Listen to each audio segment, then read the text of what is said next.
India സഖ്യം 66 കഴിഞ്ഞ തവണ ജയിച്ച 20 സീറ്റുകൾ നഷ്ടപ്പെടുകയാണ്. JSP 2 സീറ്റ്, മറ്റുള്ളവർ 2 സീറ്റ് ലീഡ്. ഇപ്പോൾ ഇന്ത്യ സഖ്യത്തിൽ രസകരമാണ് ഓരോ പാർട്ടിക്കും കിട്ടിയ സീറ്റ് നില. അതിൽ ഇന്ത്യ സഖ്യത്തിൽ RJDയുടെ ഒറ്റക്കരുത്തിലാണ് ഇത്രയും സീറ്റുകളെങ്കിലും, അത് മാജിക് ബാളിൽ കൃത്യമായിട്ട് കാണാം. RJDയുടെ ഒറ്റക്കരുത്തിലാണ് ഇന്ത്യ സഖ്യത്തിൽ ഇത്രയും സീറ്റുകളെങ്കിലും വരുന്നത്. 45 RJD, കോൺഗ്രസ് 10 സീറ്റുകളിൽ ലീഡ്. പിന്നെ ഇടത് പാർട്ടികൾ, കോൺഗ്രസ് 10 സീറ്റുകളിൽ ലീഡ്, ഇടത് പാർട്ടികൾ 7-2-1, 7-2-9, 10 സീറ്റുകൾ അല്ല 10 സീറ്റ്. CPI 1 സീറ്റിൽ ലീഡ്. അങ്ങനെ ML 7, CPM 2, CPI 1. ഇടത് പാർട്ടികളും 10 സീറ്റിൽ ലീഡ് ചെയ്യുന്നു. കോൺഗ്രസും 10 സീറ്റുകളിൽ ലീഡ് ചെയ്യുന്നു. ഇടത് പാർട്ടികൾ അവിടെ മത്സരിച്ചത് 33 സീറ്റിൽ, കോൺഗ്രസ് മത്സരിച്ചത് 62 സീറ്റിൽ. പക്ഷേ കോൺഗ്രസിന് വലിയ നഷ്ടമാണ് ഈ ലീഡ് നില വെച്ച് നോക്കുമ്പോൾ കാണുന്നത്. RJD 143 മണ്ഡലങ്ങൾ, 144 മണ്ഡലങ്ങളിൽ മത്സരിച്ചപ്പോൾ 45 സീറ്റുകളിൽ അവർ ലീഡ് ചെയ്യുകയാണ്. ഇന്ത്യ സഖ്യത്തിന് ഇപ്പോൾ 66. മനു, മാജിക് വാൾ ഒന്നുകൂടി ഒന്ന് റിഫ്രഷ് ചെയ്താൽ അതിൽ കൂടുതൽ കണക്കുകൾ വരും. യെസ്, നമുക്ക് മാജിക് വാളിലേക്ക് ഒന്നുകൂടി വരുമ്പോൾ അവിടെ 124 സീറ്റുകൾ, 21 ഒരു അധിക നേട്ടം ആദ്യഘട്ടത്തിൽ കാണുന്നു. BJPയും JDയും സമാനമായ രീതിയിൽ മാറിമറിഞ്ഞ് ആ മുന്നേറ്റം തുടരുകയാണ്. 55-53 എന്ന നിലയിൽ LJP മുന്നേറ്റം തുടരുന്നു. 8 സീറ്റുകളിൽ അവർ പ്രതീക്ഷിച്ച ഒരു പ്രകടനം തന്നെ കാഴ്ചവെക്കുന്നു. അതേസമയം RLM 5 സീറ്റുകളിലും, HAMS ഹിന്ദുസ്ഥാൻ അവാമി മോർച്ച 3 സീറ്റുകളിലും അവരുടെ മുന്നേറ്റം തുടരുകയാണ്. ഇവിടെ മഞ്ജുഷി, ജൻസ്വരാജ് പാർട്ടിക്ക് 2 സീറ്റ് ഇപ്പോഴും നിലനിർത്താൻ കഴിയുന്നത് അതിൻ്റെ ആദ്യഘട്ട വോട്ടിംഗ് കഴിയുമ്പോഴും ഇപ്പോൾ അത് 3ആയി ഉയർന്നിരിക്കുന്നു. അപ്പോൾ വലിയ പ്രഭാവം ഉണ്ടാക്കില്ല എന്ന് ഇരു മുന്നണികളും പറഞ്ഞ പാർട്ടിയാണ് ജൻസ്വരാജ്. 5 സീറ്റുകൾ വരെ നേടിയേക്കാം എന്നുണ്ടായിരുന്നു. 0 മുതൽ 5 സീറ്റുകളിലാണ്. പക്ഷേ 2 മുന്നണികൾ എന്ന നിലയിൽ അവർ ഒറ്റയ്ക്കുള്ള മത്സരമാണ്. 238 സീറ്റുകളിലാണ് അവർ മത്സരിച്ചത്. അതിലിപ്പോൾ 3 സീറ്റുകളിൽ ലീഡ്. പക്ഷേ 2 മുന്നണികളും പറഞ്ഞു ഇവർക്ക് കാര്യമായ ഒരു പ്രകടനം കാഴ്ചവെക്കാൻ കഴിയില്ല, മുഖവിലേക്ക് എടുക്കേണ്ടതെന്നാണ്. പക്ഷേ അവരിപ്പോൾ 3 ഈ ഘട്ടത്തിൽ മുന്നേറുന്നു എന്നത് അത് ഒരു പ്രാധാന്യത്തോടു കൂടി ബീഹാർ തെരഞ്ഞെടുപ്പ് കാണേണ്ടതാണ്. ഇന്ത്യ സഖ്യത്തിൻ്റെ ഇതിൽ ഇടതു പാർട്ടികൾക്ക് അവരുടെ ശക്തി അപ്പോഴും വലിയ പ്രശ്നമില്ലാതെ നിലനിർത്താൻ കഴിയുന്നു.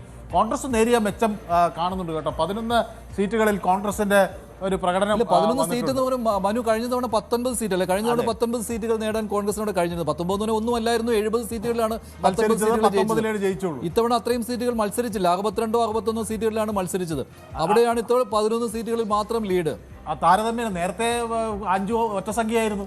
ഇപ്പൊ അത് കുറെ കൂടി മെച്ചപ്പെട്ട് 11ലേക്ക് എത്തിയിരിക്കുന്നു. അപ്പൊ ഇരട്ട സംഖ്യയാക്കാൻ കഴിഞ്ഞു. അല്ലെങ്കിൽ കഴിഞ്ഞ 19 സീറ്റുകൾ കിട്ടിയിരുന്നു കഴിഞ്ഞ തവണ. അല്ല, ഇത്തവണ തുടക്കത്തിൽ നേരത്തെ പരമാവധി 9 സീറ്റുകൾ വരെ വന്നിരുന്നു. സംഖ്യയായിരുന്നു. അത് ഇരട്ട സംഖ്യയാക്കാൻ കഴിഞ്ഞു എന്നത് ഇപ്പോൾ ഒരു ആശ്വാസകരമാണ്. പക്ഷേ RJD കഴിഞ്ഞ തവണത്തെ ആ നിലയിലേക്ക് വരുവാനുള്ള സാധ്യത ഇപ്പോൾ കുറവാണ്. കഴിഞ്ഞ തവണ 75 സീറ്റുകൾ നേടി ഏറ്റവും വലിയ ഒറ്റ പാർട്ടിയായത് RJD ആണ്. പക്ഷേ 46 കുറവാണ് അവർക്ക്.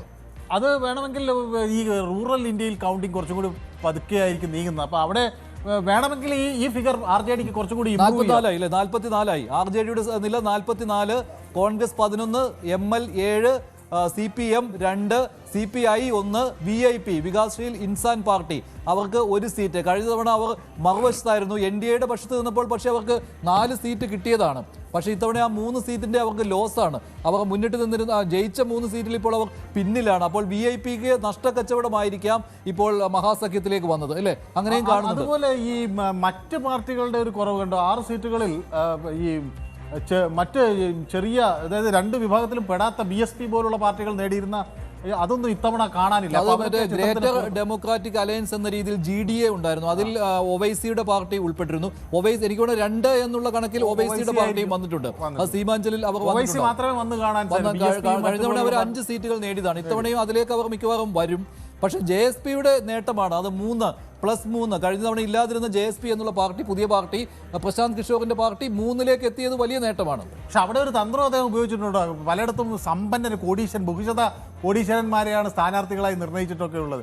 ഇവ ധാർമ്മികത പറയുമ്പോഴും വലിയ സമ്പന്നരെ കണ്ടെത്തി തെരഞ്ഞെടുപ്പ് നിർത്താനുള്ള ആ ഒരു സ്ട്രാറ്റജി അദ്ദേഹം ഉപയോഗിച്ചു. മൊത്തം ഫിഗർ നോക്കുമ്പോൾ ഇപ്പോഴത്തെ ഇത് മാപ്പ് നോക്കുമ്പോൾ അതിൽ കൃത്യമായിട്ട് ആ കളർ അടയാളപ്പെടുത്തിയതിൽ തന്നെ അറിയാം ഇപ്പോൾ NDAയിൽ എങ്ങനെയാണെന്ന്. കൃത്യമായിട്ട് പച്ചക്കളറിൽ ഉള്ളത് JDUവിന്റെ സീറ്റുകളും മറുവശത്ത് കാണുന്നത് BJPയുടെ ലീഡുകളുമാണ്. അപ്പോൾ ഏതാണ്ട് തുല്യമാണ് അല്ലേ? ഏതാണ്ട് തുല്യ രീതിയിൽ നീല കളറിൽ കാണുന്നത് ആണ് ഇപ്പൊ കൂടുതൽ നേട്ടം ഉണ്ടാക്കിക്കൊണ്ടിരിക്കുന്നത്. ബി ജെ പി ആണ് കൂടുതൽ സീറ്റുകളിൽ കാണുന്നത്. കാവി കളറിൽ കാണുന്നത് ബി ജെ പിയുടെ ലീഡാണ്. മറുവശത്ത് പച്ച കാണുന്നത് JDU ആണ്. ആ നീല നിറത്തിൽ അത് ഇവരാണ് LJP യുടെ ലീഡാണ് അല്ലെ, LJP ലീഡാണ് അത്. ഈ വയലറ്റ് കളറിൽ കാണുന്നത് LJP യുടേതാണ്. പിന്നെയുള്ളത് RLM-ന്റെ ചെറിയ ലീഡുകൾ കാണുന്നു. RLM 5 സീറ്റുകളിൽ ലീഡ് ചെയ്യുന്നുണ്ട്. HAMS നന്നായിട്ടല്ലേ, ഹിന്ദുസ്ഥാനി ആവാം മോർച്ച, അവര് 3 സീറ്റിൽ ലീഡ് ചെയ്യുന്നുണ്ട്. കഴിഞ്ഞ തവണയും അവർ NDA സഖ്യത്തിൽ നിന്നിരുന്നവരാണ്. ഇത്തവണ അവർക്കും സീറ്റ് കിട്ടുന്നുണ്ട് എന്ന് പറയുമ്പോൾ അവരവരുടെ ശക്തി കേന്ദ്രങ്ങളിലെല്ലാം NDA ശക്തി പ്രകടിപ്പിക്കുന്നു എന്ന് മാത്രമല്ല, BJP-യും JDU-വും കഴിഞ്ഞ തവണ തോറ്റ സീറ്റുകളിൽ പോലും ഇത്തവണ ഗെയിൻ ചെയ്തിരിക്കുന്നു. മാത്രമല്ല ഇത് അവർ മാത്രമല്ല, ഇടത് പാർട്ടികളും താരതമ്യേന പരിശോധിക്കുമ്പോൾ അവരുടെ കേന്ദ്രങ്ങളെല്ലാം നിലയുറപ്പിക്കാൻ കഴിയുന്നു. ഇവിടെ ഇത് RJD-യെ കുരുക്കിലാക്കുന്നത് കോൺഗ്രസ് ആണ്. ഈ കോൺഗ്രസിനെ നില മെച്ചപ്പെടുത്താൻ കഴിഞ്ഞെങ്കിൽ ഈ തെരഞ്ഞെടുപ്പിൽ ഈ മഹാഗഠബന്ധന് കാര്യമായൊരു നേട്ടം കൊയ്യാനാവില്ല. അപ്പോൾ ഇവിടെ നിന്ന് കോൺഗ്രസ് കാര്യമായൊരു മുന്നേറ്റം, ഈ 11-ൽ നിന്ന് ഒരു 3 ഇരട്ടി മുന്നേറ്റമെങ്കിലും ഉണ്ടാക്കിയില്ലെങ്കിൽ കോൺഗ്രസ് ബീഹാർ തെരഞ്ഞെടുപ്പിൽ അപ്രസക്തമായി എന്ന് തന്നെ പറയാം. ഈ വോട്ടർ അധികാർ യാത്രയൊന്നും യാതൊരു പ്രതിഫലനവും സൃഷ്ടിച്ചില്ല എന്ന് വേണമെങ്കിൽ വിലയിരുത്തേണ്ടി വരും.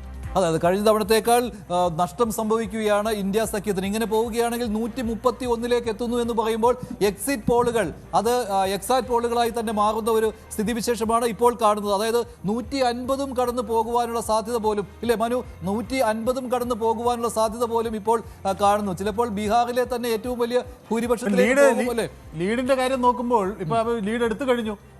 സാധാരണഗതിയിൽ വരേണ്ട ഈ ഒരു ഇത് സസ്റ്റെയിൻ ചെയ്യാൻ കഴിഞ്ഞാൽ ഭരണം ഏതാണ്ട് ഉറപ്പായി എന്ന് തന്നെ പറയാൻ കഴിയും. 130 അധികം സീറ്റുകളിൽ വിജയിക്കുന്നു. ഇനി ഇത് വലിയൊരു ഡൗൺഫോൾ ഉണ്ടായില്ലെങ്കിൽ NDA സംബന്ധിച്ചിടത്തോളം നേട്ടമാണ്. മാത്രമല്ല ഇതൊരു ഈ ഏർലി ട്രെൻഡ്സ് ആണെങ്കിൽ കൂടിയും ഇതിൻ്റെ ഒരു പെർഫോമൻസ് നോക്കുമ്പോൾ ആ ഏർലി ട്രെൻഡ്സിൽ ഇന്ത്യ സഖ്യത്തിന് കാര്യമായൊരു പ്രകടനം കാഴ്ചവെക്കാൻ കഴിയുന്നില്ല എന്നുള്ളതാണ്. പ്രത്യേകിച്ച് കോൺഗ്രസ്സിന് ഒട്ടും കഴിയുന്നില്ല എന്നുള്ളതാണ്. അത് കോൺഗ്രസ്സിന് ഈ ഒരു ഒറ്റ ഇരട്ട സംഖ്യയിലേക്ക് കട്ടിച്ചെത്താൻ കഴിഞ്ഞു എന്നതിനപ്പുറത്തേക്ക് നോക്കിയാൽ കോൺഗ്രസിൻ്റെ ഒരു പെർഫോമൻസ് വല്ലാത്ത ഒരു ആശയക്കുഴപ്പത്തിലാണ് എന്ന് മനസ്സിലാക്കേണ്ടിയിരിക്കുന്നു. അവിടുന്ന് മാറാത്ത സാഹചര്യത്തിൽ ഇന്ത്യ സഖ്യത്തിന് ബീഹാറിൽ കാര്യമായി ഒന്നും ചെയ്യാൻ കഴിയില്ല.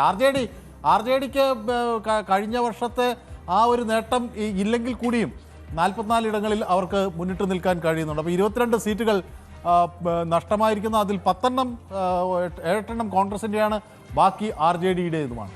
മഞ്ജുഷ, നമുക്ക് റീജിയൻ തിരിച്ചുള്ള ഒരു കണക്കൂടി നോക്കാം. കഴിഞ്ഞ തവണത്തെയും ഇത്തവണത്തെയും എങ്ങനെയാണ് പെർഫോമൻസ് എന്ന് നോക്കാം. നമുക്ക് ഭഗൽപൂരാണ് ആദ്യം. ഭഗൽപൂരിലെ ഇത്തവണത്തെ ഇതുവരെയുള്ള ലീഡ് നിലയനുസരിച്ച് ഭഗൽപൂർ കഴിഞ്ഞ തവണ NDAക്ക് വലിയ ലീഡ് ഉണ്ടായിരുന്ന സ്ഥലമാണ്. അവിടെ 20 സീറ്റുകളിൽ NDA ലീഡ് ചെയ്യുമ്പോൾ 3 സീറ്റുകളിൽ മാത്രമാണ് ഇന്ത്യ സഖ്യത്തിന് ലീഡ് ചെയ്യാൻ കഴിയുന്നത്. കഴിഞ്ഞ തവണത്തെ ആ ഒരു വലിയ മുന്നേറ്റം ഇത്തവണയും NDAക്ക് ഈ ഭഗൽപൂർ മേഖലയിൽ തുടരാൻ കഴിയുന്നുണ്ട് എന്നുള്ളതാണ്. അടുത്തത് ഭോജ്പൂരാണ്. ഭോജ്പൂരെ സംബന്ധിച്ച് കഴിഞ്ഞ തവണ വലിയ ലീഡ് ഇന്ത്യ സഖ്യത്തിന് നേടിയ ഒരു സ്ഥലമാണ്. ഇന്ത്യ സഖ്യം വലിയ ലീഡ് നേടിയ സ്ഥലത്ത് ഇന്ത്യ സഖ്യം ഇപ്പോഴും ചെറിയ ലീഡാണ്. അത് 17-16 എന്നുള്ളതാണ്. കഴിഞ്ഞ തവണ അങ്ങനെ ആയിരുന്നില്ല. നേരെ ഇരട്ടിയോളം സീറ്റുകളിൽ അവിടെ ജയിച്ചത് ഈ മേഖല എന്ന് പറയുന്നത്, ഉത്തർപ്രദേശുമായി അതിർത്തി പങ്കിടുന്ന ഈ മേഖല എന്ന് പറയുന്നത് RJD-യുടെ ശക്തി കേന്ദ്രമാണ്. ഈ RJD-യുടെ ശക്തി കേന്ദ്രത്തിൽ വലിയ ഇരട്ടിയിലധികം സീറ്റുകളാണ് കഴിഞ്ഞ തവണ ഇന്ത്യ സഖ്യം RJD-യൊക്കെ നേടിയത്. അവിടെ പക്ഷേ ഇപ്പോൾ 17-16 ആ ഇന്ത്യ സഖ്യത്തിൻ്റെ ശക്തി മേഖലയിലേക്ക് BJPക്ക് കടന്നു കയറാൻ കഴിഞ്ഞിരിക്കുന്നു എന്നതുകൂടി കാരണം. ഇനി നമുക്ക് മഗധാണ്. മഗധും കഴിഞ്ഞ തവണ ഇന്ത്യ സഖ്യത്തിൻ്റെ വലിയ മുന്നേറ്റം ഉണ്ടാക്കിയ സ്ഥലങ്ങളായിരുന്നു. മറ്റിടത്തെ മുന്നേറ്റങ്ങളൊക്കെ കടത്തിവിട്ടിയത് അങ്ങനെയാണ്. അവിടെ ഇപ്പോൾ 23 സീറ്റുകളിലാണ് NDA മുന്നേറുന്നത്. ഇന്ത്യ സഖ്യം 13 സീറ്റുകളിലേക്ക് താഴ്ന്നിരിക്കുന്നു.